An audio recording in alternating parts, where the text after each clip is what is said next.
Welcome to Successful Living with Bill Knapik. Every week, we talk with interesting people in a variety of professions for ideas to enhance your success in all aspects of life. Successful Living with Bill Knapik starts right now. Here's Bill Knapik. Welcome to the show. It is Successful Living with Bill Knapik. Thank you all for joining us. We have a tremendous show today. First, we'll talk to Dr. Elly Pourasef with Memorial Hearing about good ear health and some certain ear conditions. In addition, we'll talk with restaurateur Jonathan Levine about his two locations, Jonathan's The Rub. Successful Living with Bill Knapik starts right now. And on this segment, we are on location at Memorial Hearing with Dr. Elly Pourasef. She is the owner of Memorial Hearing, doing incredible work helping people with their hearing. We're going to hear all about it. Doctor, welcome to the show. Thank you. Thank you for having me. Well, hearing is so important. But first, as we get to the different things about hearing, the conditions you deal with, first, let's tell people about your practice right here. We're on location, Memorial Hearing. We are at Memorial Hearing. We are located really conveniently off I-10 and Beltway, and we do that just because we have patients from all over the Houston area, and you know how Houston is. You don't want to go down any side streets because you'll get stuck at a light for 20 minutes. So we try to stay right around, the major freeways if we can, and we've been doing this since 2009. Been busy and just keep growing, and it's great. Yes, indeed. It's easy on, easy off. It's kind of interesting, too, as we're talking. I'm looking out the window. Thousands of cars go by all day I see lots of car accidents. Wow. Okay, hearing is so important. Let's tell people some of the things that you're doing here as far as the conditions you run into, because as I'm out there, I see people, and even myself, I've had issues along the way. Right. Hearing is so important. What are some of the things? It's one of your senses. Yeah, it's a big one. What are some of the things that you're helping people with as far as conditions? As far as like my degree in audiology, I have my doctorate degree, and that allows me to see hearing and balance and other things that are under the umbrella of audiology. But in this particular private practice that we have here at Memorial Hearing, we are just mostly dealing with the hearing. We're not dealing with the balance or vestibular issues. So the type of patients that we see most are most often patients that can't hear well. They usually notice it when they're going somewhere noisy like restaurants. And of course, since COVID, we've been busier than ever because a lot of people are wearing face masks. And so you're not able to read lips. You're not able to use those cues. And so people kind of, waving their white flag and saying, okay, I guess this is it. Now I have to do something about it. So that's I would say the number one patient base that we have are people that have hearing loss, and they want to see what's going on and what they're going to do about it, which usually is getting amplification through wearing hearing aids. And then, of course, most recently, over the past year and a half, again, because of COVID, with TikTok coming into existence the way it has, we now have a huge patient base that are seeing us for earwax removal, which I find interesting because I myself was not a fan of removing earwax out of patients' ears until there's this particular machine called the Irrigator. I think it's a cute name. And once that came into existence, catchy. Yeah, it's catchy. Ear like EAR, not IIR. Exactly, yeah. It's an irrigation machine. But unlike your typical irrigation machine, the Irrigator warms the water up to body temperature so that when we do put it in the patient's ears, it doesn't make them feel nauseous, because normal irrigation sometimes makes people feel nauseous. And so since we caught wind of that machine, and now that we have it, we filmed our first TikTok removing earwax, and it got like 20 million views. It's just been insane ever since. 20 million views, yeah, like over a very short period of time. It makes you wonder why they want to see it. Number one, you don't see it every day. That might be one reason. I think that's part of it. People think it's satisfying. That's the catchphrase, if you will, satisfying. As far as the feeling goes. No, as far as watching so the way we film our TikToks, we do like before and after. So we have a video otoscope that allows So you're seeing right in the ear. You're seeing right in the ear. You're seeing a big old block of wax. It's fun, yeah. And then we do the cleaning with, a big piece of wax pouring out of somebody's ear, and then you see the after, which will be a very clean ear canal. So people love kind of that whole process. Well, on the subject of earwax, some people, and I've talked to them where I'll have my ears cleaned periodically, and I'll talk to people. I'll say, have you ever had your ears cleaned? Because I'm wondering if I'm like the only guy. Yeah. Apparently I'm not. No, you're not alone. But some people have never had issues with Yes. earwax, or maybe they don't know that they have too much. Who knows? But So why that's does earwax accumulate Thank you. That's a good question. more than in some So versus I think others? we get so many people here, like literally people from all over the state, all over the United States. They'll fly in, they'll drive from Louisiana, Florida, just because they're wondering if they have earwax. Then the way you can tell is if you're just not hearing as well. But some people have issues and some people don't. Because of the natural shape of the ear canal, you may have a narrow ear canal, narrowing of your canal, or really curvy canal. So it's not just like lack of hygiene, which sometimes in the comment section, you'll be like, oh, you'll see like people don't clean their ears. And I'm like, Ear bullies. yeah, come on, keyboard warriors. It's not about that. It's usually the opposite, actually. People usually overclean their ears. They use, ear swabs, and they end up pushing the wax further, and then it becomes impacted from trying to clean it out. And then they just have a more narrow canal, and there you go. So some people are just what we call repeat offenders. You're just going to have issues with it, and we're just going to have to see it more often than others. Would it be safe to say then, and I think it says it on the cotton swabs, you shouldn't really push them into your ear? It literally says it on the box. Right, It says these are not intended for ears. Because you're pushing stuff in. Yeah, it's not like a magnet. It's not going to pull it out. So if you're going to use them, I'm not going to lie, I use them, and I'm going to admit it. The key is to do this, not this. That just only on the outer, wax is created only on the outer 1/3 of the ear canal. So there's no wax being made deep in your ears. So if you start to push it, all you're doing is just pushing it. Okay, wait a minute. So you're saying that where is the wax is created on the outside? Or where does the wax come from? So if you took your ear canal, which is about 25 millimeters long, Yep. only if you cut it into 3 parts, wax is created in the cartilaginous part, where there's more cartilage, and it's the outer 1/3 of the ear. So if you just do this, you're going to get your wax and be okay. On the outside. Not literally the outside, but the outer part, the most outer part of your Okay. ear canal. You're still in the canal, but just very barely in. Does that make sense? Yes. Or you can just take a washcloth. Sometimes people use warm water, hydrogen peroxide mix. That can tab-looking thing on your ear, is that what you're talking about? Like So behind that? this is that's your Okay. tragus. Behind that and just a tiny bit in Okay. is okay. Anything past that and you're pushing it in deeper. But in your case where you have to go every few months, I haven't looked in your ears yet, which I will after we're done with this. I guarantee you probably just have a really narrow ear canal, and it's not your fault. It's not my fault. It's not your fault. So, but it's a good thing. I wonder about this in that what happens in other practices of medicine, what happened hundreds of years ago where we didn't have technology, where we didn't have the knowledge, where we didn't have the equipment to handle some of these afflictions. Those poor people back I hundreds of years. think about that all the time. Like, so do I. When I couldn't see before I had my LASIK surgery, I was like, what did would they I have do? done? What did George like, what a Washington do? time to be alive, seriously. Exactly. Where you can get your eyes fixed, your ears cleaned, anything All you kinds need of- done. yeah, We'll take no. care of it. We're fortunate to be living in this time. There's no Absolutely. question about that. So as far as, we talked about earwax. The irrigator is a unique machine. We'll tell Yes. people about that again. You help people with that. You have this machine here. You have the videos. They can go to your website. The website is... memorialhearing.com, or you can follow Dr. Elly. Doctor spelled out DOCTOR, and then my name is ELLY. My parents did not think to spell it with an IE like every other Ellie. But anyway, if you go to I like Dr. it. Elly, that's a good- Kelly without a K. If you go to Dr. Elly either on Instagram or TikTok, is where I have maybe almost 800,000 followers right now. So what are some of the other things that people will come to your practice for, as far as, yes, they want to get Hearing their ears clean, protection. hearing protection. Yeah. Let's talk about some of the preventative things, yeah, because absolutely. we do we just naturally lose our hearing as we get So older, there is or some is it natural, event? what we call normative data on, this age group could have a mild loss. By this age, let's say in your 70s, maybe a little bit of a mild to moderate.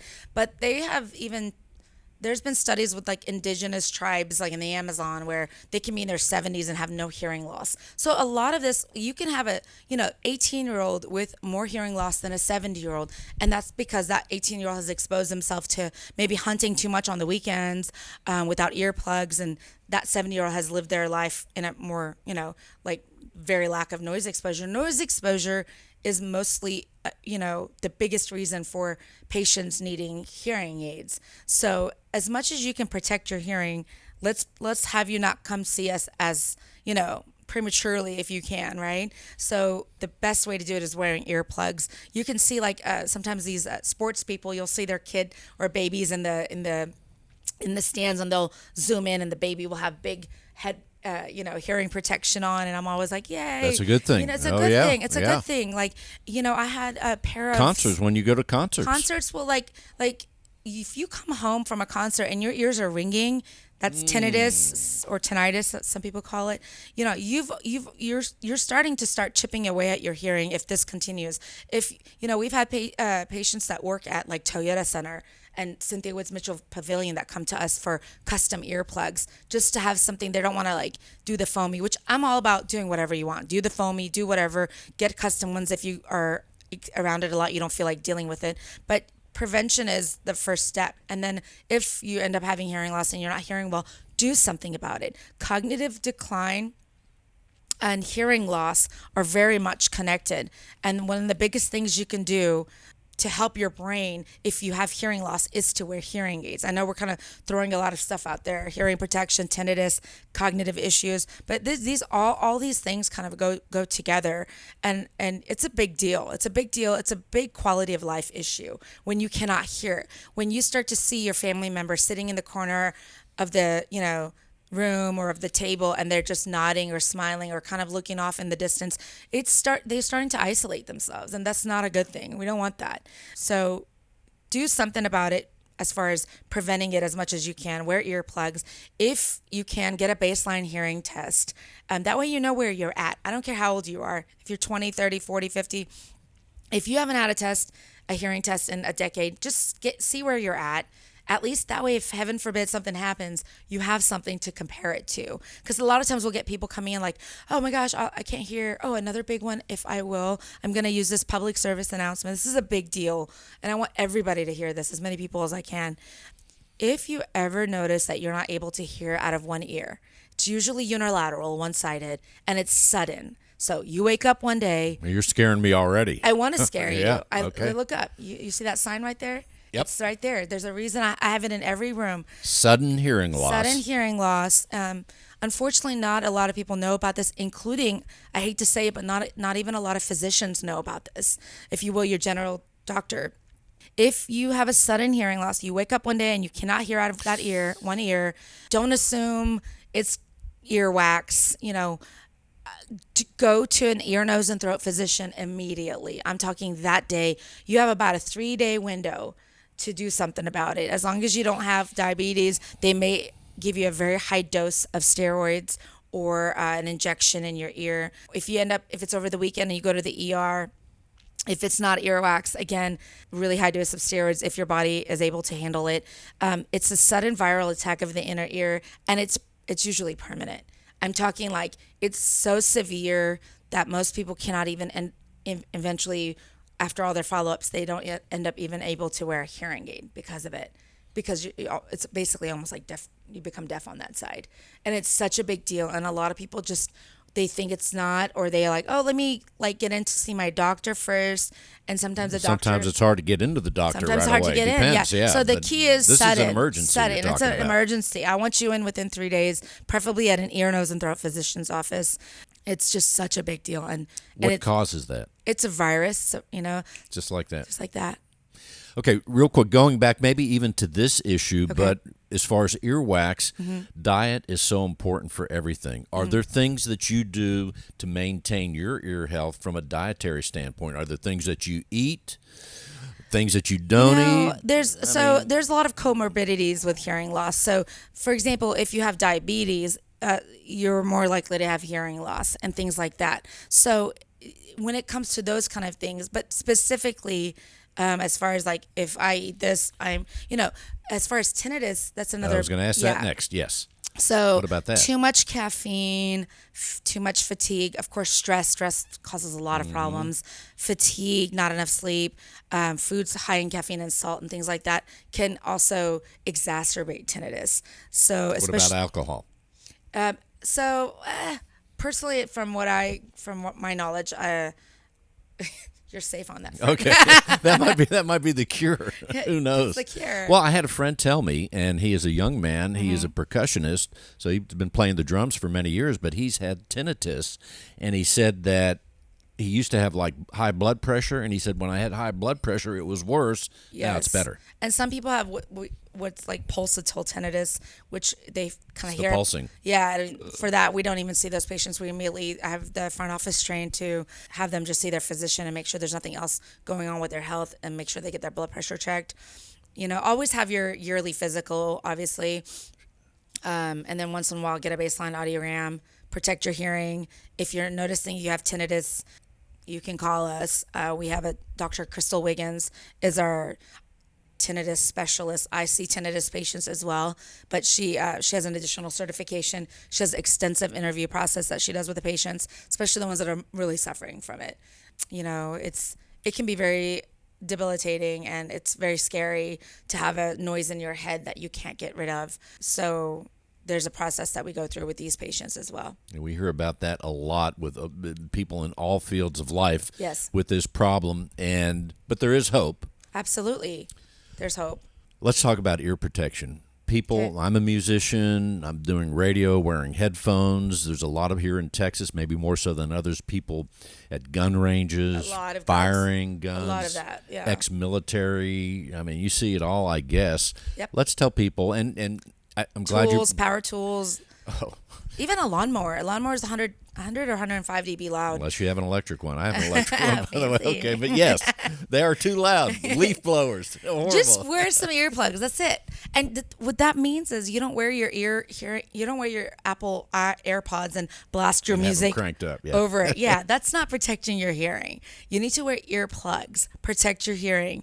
If you don't feel like, we can, like I said, I'm not trying to draw business. That's not what I'm doing. But it's so convenient to have custom ones because they pop into your ear. You can have cords. You can take them out of your ears, wrap them around your neck. And again, otherwise, just go to Walgreens, get your 100-pack for $3. Wear something, because every time you expose you could do some power tools one day, go to a concert another day, go to a spin class where there's really loud music being played. I mean, it's just everywhere you go.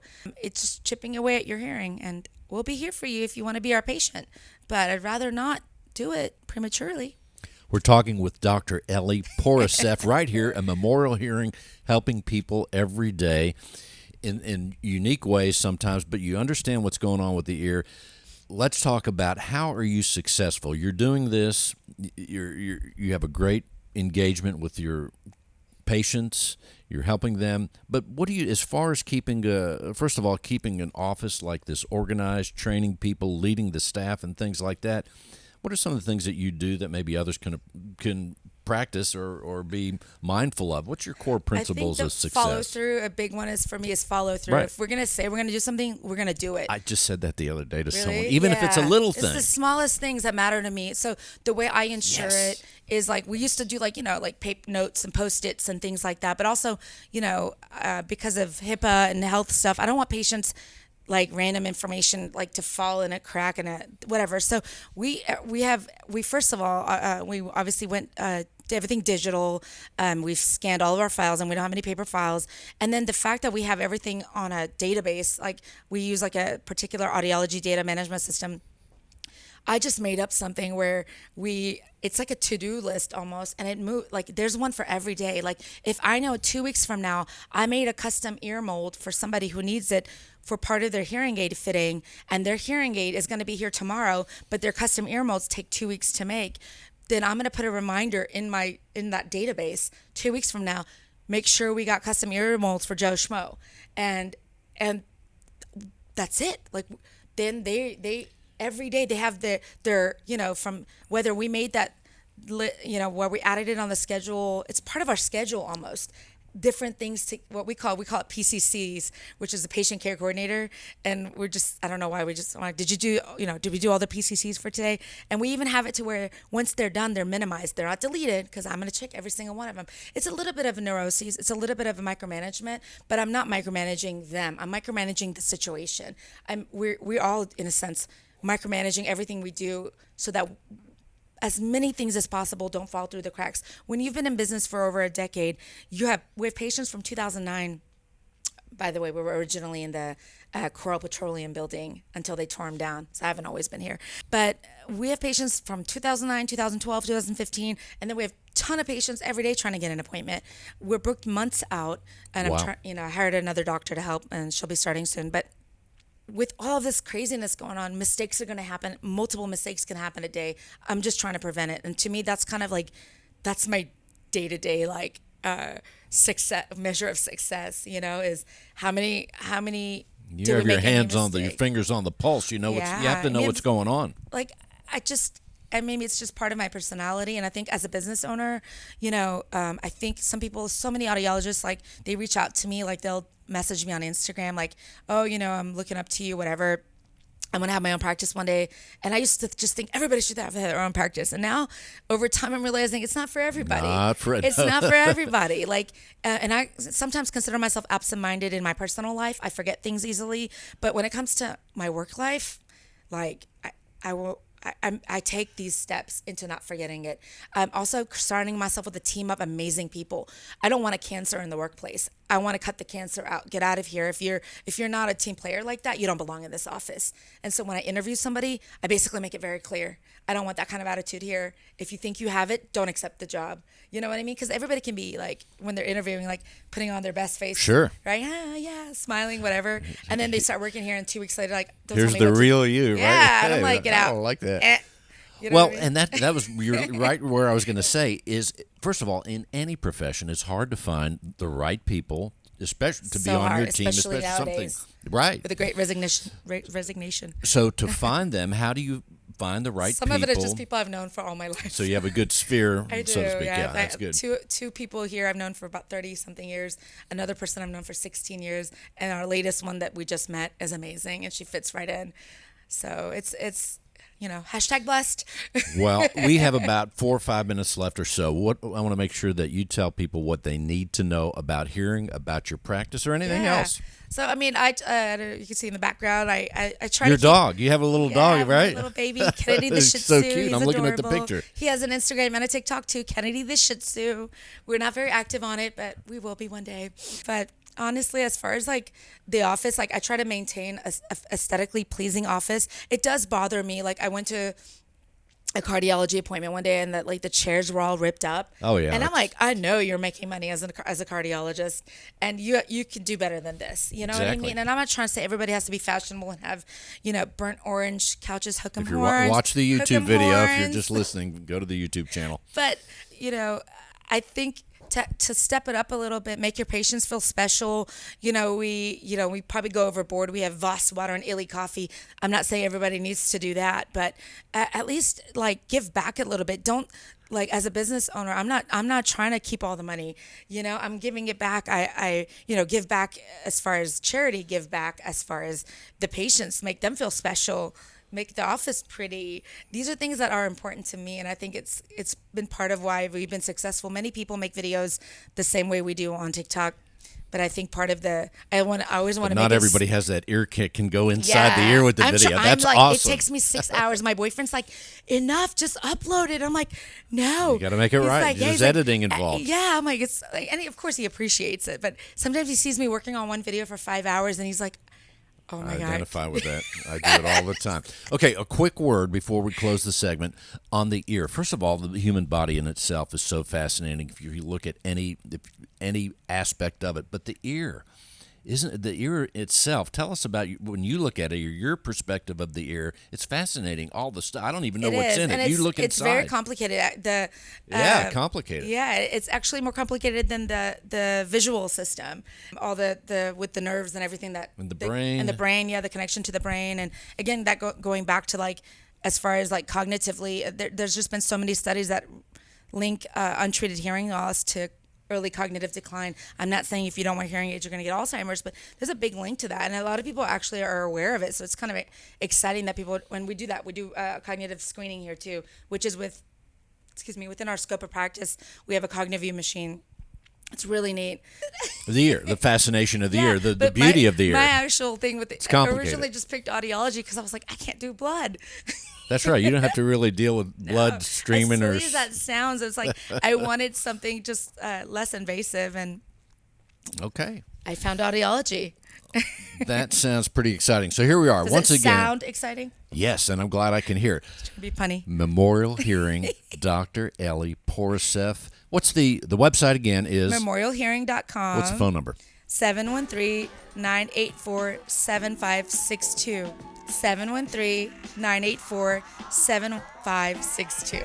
And there you go. Thank you so Thank much for you so being much for on the having show. me. And you'll actually look in my ear. Yes. I can hardly wait. I hope there's wax. But I'm afraid now. If there is, we're going to film it. Stay tuned. All right. Thank you so much. And thank you all for listening to Successful Living with Bill Knapik. And today with Dr. Elly Pourasef. I will be right back with much more with restaurateur Jonathan Levine of Jonathan's The Rub right after this. Please stay with us. Are you having trouble getting the Wi-Fi to work in your home? You know, if the home is over 4,000 square feet, it's going to be really tough to get the box from the service provider to do the job for you. Let me tell you about Jacqueline and Donnie from Media Systems. They have a team of high-tech professionals that know how to solve this. They also work on all kinds of home automation systems like Crestron, Lutron, and Control4. Look, if you don't mow your own yard or work on your own car, why are you wasting time with this stuff? Call Jacqueline and Donnie, your home technology advisors, and have their team take care of this for you. Media Systems has been in business for 40 years in Houston, and they're ready to help. Check them out at mediasystems.com, mediasystems.com, or call 713-426-0900, 713-426-0900, mediasystems.com. If you are a Houstonian, if you're traveling to Houston and you want to go to a tremendous restaurant, we have just the man for you. His name is Jonathan Levine. He has 2 locations. The restaurant is called Jonathan's The Rub, and he is here with us today. Jonathan, welcome to the show. No, thank you, Bill. Nice to be here. I appreciate having me. Well, you know, just saying the name, Jonathan's The Rub, I'm starting to get hungry. You have a super 2 location. Your restaurants are great. Yeah, well, we've been in the business a lot of years, and I tell everybody that the reason the food's good is because I've made every mistake you can make, and so now it's foolproof. We learned the hard way, which is pretty typical in the restaurant business. Well, let's tell people, first of all, as people listen here in Houston and certainly on the internet far beyond, a lot of travelers come and go to your restaurant. But here in Houston, let's tell people and remind them of the 2 locations that you have. Oh, thank you. We have a location in Memorial and Memorial Village. The Memorial one is on Memorial Drive near Gessner, and that's Jonathan's The Rub at Memorial Green. And it's a pretty nice place. It's more higher end than the new place, which is on Campbell and I-10, and that's Jonathan's The Rub at Campbell Place. Now, let's tell people right away, in case someone is not driving right now and they want to look, as I usually do, I love to look at menus online before I get to a restaurant. Let's tell them the website, because both of the menus for either location's right on there. Let's tell them. It's just jonathanstherub.com, and it'll guide you to both restaurants, and it also will take you to our catering operation, too. So you came to Houston from the Northeast. I remember I talked to you years ago on the show, but let's tell people a little bit about your story and where the passion for food and also for entertaining others with tremendous food. How was that born, Jonathan? I took a circuitous route to finding my something that I've been doing all my adult life. I've kind of just turned my life around when I understood that I was all about hospitality. It was kind of in my nature to try to make everybody around me feel good. I would cook at home, and I would ad-lib jokes and just have good times and take care of everybody around me. Well, I was destined for a whole other career. I was a commodity trader in New York City after I got my MBA, and it wasn't really hitting home. And I just jumped ship, and I bought a restaurant on Cape Cod. I went to college in Boston, so going to Cape Cod was a natural, and That was about 32 years ago. We started there. I tell people it's the restaurant business for me is a compilation of all the things that I'm naturally good at. It's like I was a naturally good ball player, right? So cooking came naturally easy to me, and I was good at it right off the bat, just getting flavors together, and I kept learning about it. One thing I do is I study. When you get your master's degree, it teaches you how to learn. Well, it's like anything else. It's a process, right? Yeah, it's a process. I just dove into it, and I was a naturally good cook. I had the mathematic background from business school to understand how the business worked. I learned how to be a good trader also, because when you're going out looking for food, it's like you have to get the best food at the best price all the time. So you have to work the system, and it's something I got good at over time. Well, let's go back. I'm really curious. I'm picturing Cape Cod is so beautiful. I grew up in Pennsylvania, but I've been here in Houston since the 80s. However, I remember going to Cape Cod. Beautiful. Going back to that first day that you started, there you are from a different industry. Now you're in the restaurant business. You open the doors of your new restaurant. Give us a little word about how that started, and what was the name of the place? Oh, that was the Fairways. I was a good golfer, and it seemed like a perfect hit to have a restaurant on a golf course. So on Cape Cod, it was all the things that I loved in life. So what happened was I had an idea. I took over an existing restaurant, so I had a base menu to use, and I would get everything organized and make sure my cooks were on, and get it open. Then I'd go play a few holes of golf and come back and make sure it was running well. Well, it ends up it wasn't running well. I had a difficulty in the kitchen with some consumption of things that weren't supposed to be consumed, which is kind of endemic in the business. And I had to let the chef go. And that means I became the chef. 3 weeks into owning a restaurant, never having cooked on the line, I took over the kitchen. So I've owned restaurants now 30-something years from behind the line. It's an adventure. It's an adventure. So then if I have this right, about 30-some years ago, you started cooking. And I will say this, having been to both your restaurants here in Houston, that's I'm going to say it's one of the keys to your success and why people have been going there year after year is because you are a great cook. You establish recipes that I guess other people cook now, but I mean, that is so important, and you put together super dishes that I've enjoyed. But there you are. Still go back to the beginning where you're still learning how to cook. You had a knack for it, apparently. Yeah, no, I was confident that I could make things taste good. I just had that. That was a natural thing. But producing it on scale, on time, and all that was something that I had to learn. I had to learn it quickly. And I had some good support. I just read a lot, the restaurant business books and all the things you need to establish yourself as a legitimate entity. Well, when people think of Cape Cod, as I do, we're thinking of seafood. Would it be safe to say the origins of your cooking and being a chef were in the seafood realm? Oh, yeah, there's no doubt. You can't do seafood on Cape Cod. You can't be open. They run you out of town. Yeah, that's it. You're gone. So, and the beautiful part about it is you get such fresh fish coming in right off the ships, right to the docks. Early morning, the old way to do it. You went and picked up your fish. You picked it out. Either they would fillet it for you, or you could take it back and clean it yourself. So it was great stuff. You had scallops and mussels and clams and codfish and swordfish and striped bass and on and on and on. And so that was the emphasis at first. But I also had a love for pasta dishes. I grew up in Brooklyn, New York. I'm a Jewish guy from Brooklyn, but if you live in Brooklyn, your Italian food is your thing, because it's like Mexican in Houston, Italian in Brooklyn. So always had Italian items, pasta items on the menu with fish.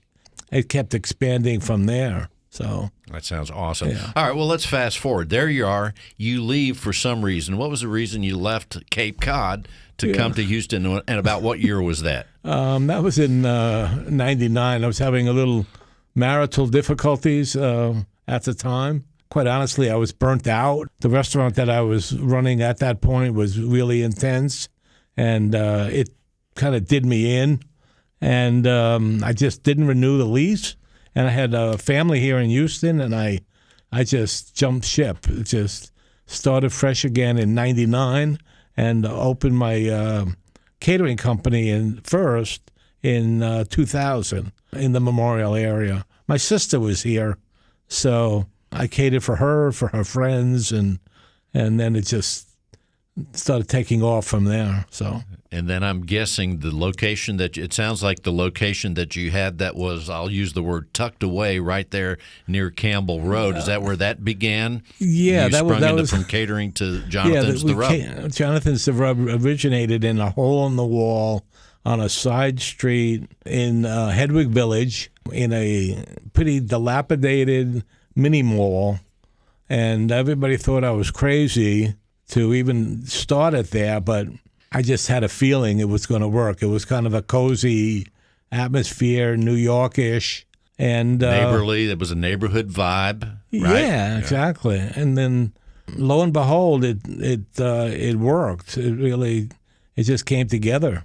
We had lines around the building at first. It was pretty cool. What year was that when that opened? So we got to the restaurant actually from the catering in '08, in March of '08. We opened the restaurant. It was just 28 seats at the time, and we still had the catering operation. And then as the suites came available, we just expanded, and we ended up with 4 suites. We took the whole mini mall and outside seating, so we had about 110 seats over time. And here we are today with your 2 locations. And what's interesting is at your first location, Jonathan's the Rub, it was tucked away. People would drive by, but not like today where you're on Memorial. People are seeing the restaurant if they haven't heard or eaten there at Memorial Green. They see it on I-10. They see it. Thousands of cars go by every minute, maybe. Yeah. So how interesting is that? Going back to the tucked away thing, I remember hearing about you. The word of mouth was so strong. That's why you got I'm guessing that's why you got the lines around the door. People talked about how good the food was. Yeah, and it was another benefit we had was we were BYOB at the time, where the people in the Memorial area, Memorial Village, had great wines that they could bring in, and we had a small corkage fee. So we didn't even have room originally to store wine. So we made it just, bring your wine in, Not a great business model, quite honestly, but we made it work, and then we just kept it going. So, it was a friendly environment. They could bring their own wine. It was kind of a cool joint. And then we expanded our menu, and we were there at that location for 12 years. At your locations today, as people listen to this show, you're on Campbell Road, basically in I-10, also on Memorial Green, which is Memorial, inside the Beltway 8 loop. From your original Jonathan's the Rub, how many menu items have you retained? Or maybe there's too many to mention, but just name a few items that are on the menu today from that original location that was so successful. Well, first I'm going to guess one. Macaroni, the lobster macaroni and cheese? We don't do it with lobster all the time, but the mac and cheese has been on since the beginning. That's we have unbelievable, a couple too. of secrets on that one. One of which is smoked Gouda cheese, and it's crazy. I love it's it. Crazy good. People come and just take it out, which is great. But the Italian dishes are the same. We have Ciappino, Fra Diavolo, piccatas, whether it be veal or chicken, and marsala. All those dishes have proliferated all the way through, and then we kept adding and adding and adding. So we have a complete line of steaks, and then the sauces with them. I'm a sauce guy. Me too. So our sauces are all made from scratch, and they're that brings it over for me. So sauces on. We add a sauce to the redfish. We have a jalapeno redfish, which has got poblano and jalapenos that are sautéed with some onion, some chipotle, and it's in a cream sauce. We lay that on the redfish. It's really good stuff. And we have a pico redfish too with our, freshly made, everyday make pico de gallo in a nice citrus base, and we add that to the redfish. Those things haven't been on from the beginning, but we take it from the beginning and then we go where we want to go, and hopefully it works, and it does work. So let's dial back to the beef for a minute. You mentioned the steaks. I'm a big steak eater. I love it. And of course, we're hearing so much about the price of meat going up, even availability. It's crazy. Yeah. But on the menus at both of the restaurants, and we'll tell people the menu. That's why I said go to jonathanstherub.com. Look at the menus. They're a little bit different. But let's talk steaks. The steaks that people can find at your place that are distinctive versus other places. Let's talk a little bit about those steaks and some more about the steak sauces, if you would. Well, yeah. You're in Houston, Texas. You have to have great steaks. So we buy certified Angus prime beef, and we don't get dry aged meat because, quite honestly, I don't like it. So I stay away from it, but we buy the best. It's called wet aged, which is at least 21 days. That's our main thing. And then we also have Wagyus. We have strip, New York strip Wagyu, and we have the ribeye Wagyu. And then an exceptional piece of meat is we have the bone-in beef tenderloin, which is come on. I don't even understand it, quite honestly. But the flavor coming off from that bone, sometimes the filet is more about texture than flavor. But the fillets coming off the bone have great flavor and that great filet texture. So it's an expensive piece of meat, but it's delicious. And then the 34-ounce porterhouse, which is dinner for two. We went it like crazy on Valentine's, and it's sold and sold and sold. And we served it sliced, because you have the filet side on one side and the New York strip, and then the bone in the middle.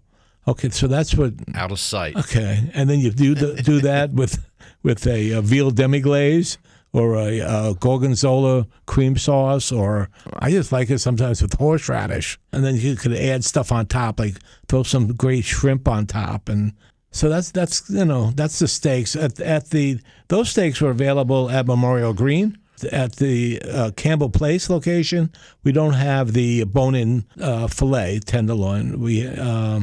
It's more of a casual joint. So and that's at Campbell. Yeah, right, the Campbell Place is more low key, and the price point I don't think would work with that.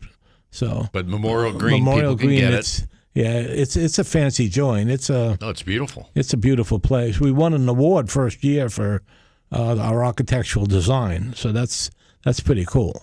So yeah, it's very beautiful. Also, as far as even lunches, as beautiful as Memorial Green is, as far as the value of to have such a super atmosphere and to have such a tremendous value, that's great. Same thing at Campbell. I've been at both for lunch, and it's incredible.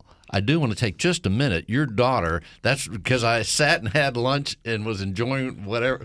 I had the pot roast sandwich, I think it is, or something. Okay, I was eating that, and I saw Jessica, your daughter. I hope she's listening, and she helped set this thing up for us so we could talk today. But she was fun to talk to. We talked, 10, 15 minutes at the table, and she's doing incredible work, and she's so excited about food, just like you are. Yeah, she's Daddy's girl, and she's been in the business. She's 39 years old now. She's been in the business since she's 14. She started organizing the front of the house at my second restaurant. She's got the same passion and maybe even more intense because she's younger than I am. I'm moving on a little bit in years, but she is a pistol, and everybody I talk to when I walk through the restaurant loves it.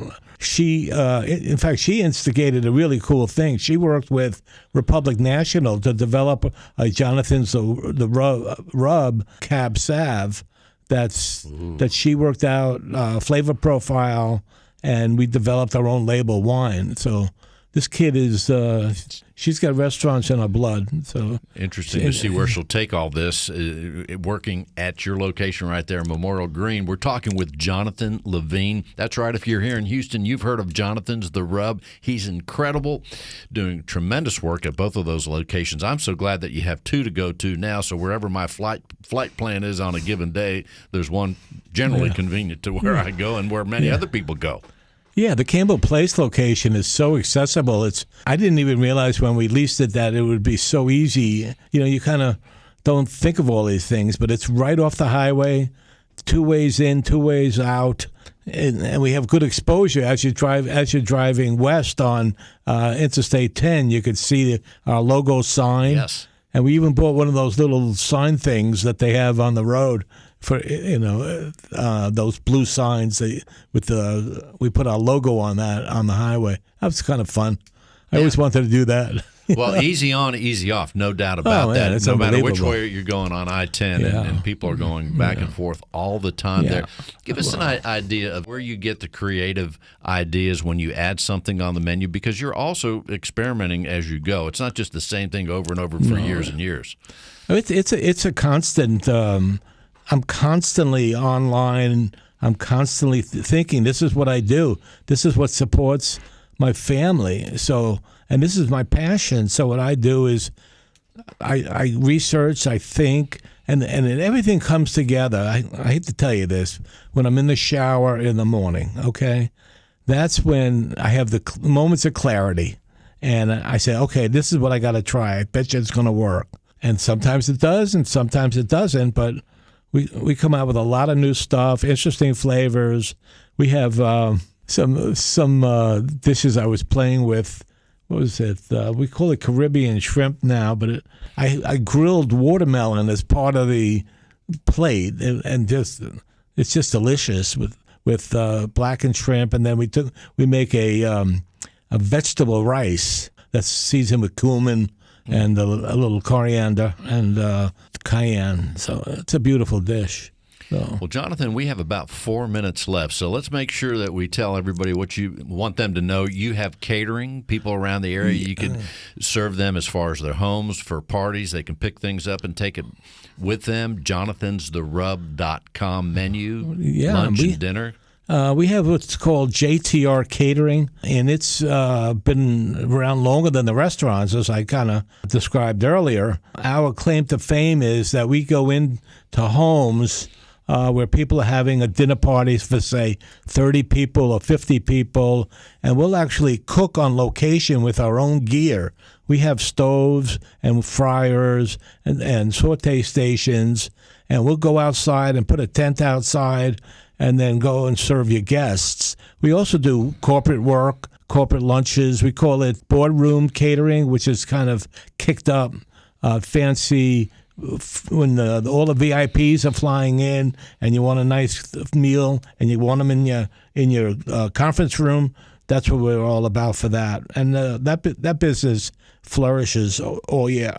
It does. I mean, it doesn't work during COVID, but it's back and it's happening right now. You know, what we try to do is, this is a family-run thing. So this is what we do, and everything we do, it's got to be pure and righteous. So we're pricing out food for the quality of the food that we offer to the price. It's a very great value, and we give down-home treatment. Our servers are polite and friendly. I'm so proud of what we're doing now. I'm proud of my kids. My son Sam runs the Campbell Place location, and he's doing a great job with that. That place has been filled every day since we opened on June 1st. We've had nothing but filled up dining room. It's just an amazing thing. Well, we say hi to Sam too. I hope he listens to the show today. No, huh? Sam will listen. He's more of a media guy than my daughter or I, so he'll hear this. But he turned into a great restaurateur. He didn't start as early as Jesse, but he really he's great with front of the house. He does a great job. So. Real quick, between the two locations that you have, when you sit down and eat at your restaurants name 2 things that you get on a regular basis that you order that people listening could say, hey, man, if Jonathan's going to order that, let me have one. Kind of a mainstream one is the chicken Parmesan. Simple dish, right? Well, we do it. It's out of sight. We use whole milk ricotta, whole milk mozzarella. Nice seasoning, a nice thick piece of chicken, and a great homemade red sauce. And we serve that with a pasta of your choice. That's one thing. And then for me, I'm a New York strip guy. Yes. And it's got a great bite. We actually at Campbell Place we sous vide our meats first. It's a process that imparts flavor, and then we broil it after that. It's really good. That's my next thing I'm ordering there. Now, do you get with the New York strip? Because I between a filet, the ribeye, everybody talks about how ribeyes and fillets. I gravitate to the strip most times than not. Me too. It's got a great bite and full of flavor. Do you have a sauce with it when you have the strip, or it's already, you say it's sous vide in well, there? No, so, I mean, I definitely go with one sauce or another. I put it on the side, typically. The Gorgonzola, it's great, but I'm a veal demi-glaze guy. That is awesome. Great. Before we close the segment, Jonathan Levine, Jonathan's the Rub. The name, Jonathan's the Rub. I guess people have asked you that a million times since you started, but tell us, Jonathan's the Rub. So what is it? It's therein lies the rub. It comes from Shakespeare, the to be or not to be soliloquy in Hamlet, where he's lamenting about the loss of his father, and he's questioning existence on the planet, and it's like the conundrums. Nothing has an answer. That's the rub.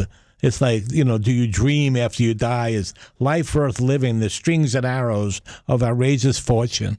So that's the origin. My mom was a Shakespeare scholar, so it's been with us and all the way through. Well, if Shakespeare only knew, he'd be lamenting that he hadn't eaten at your restaurant. I'm guessing. I don't know, right? Yeah, I think you're right.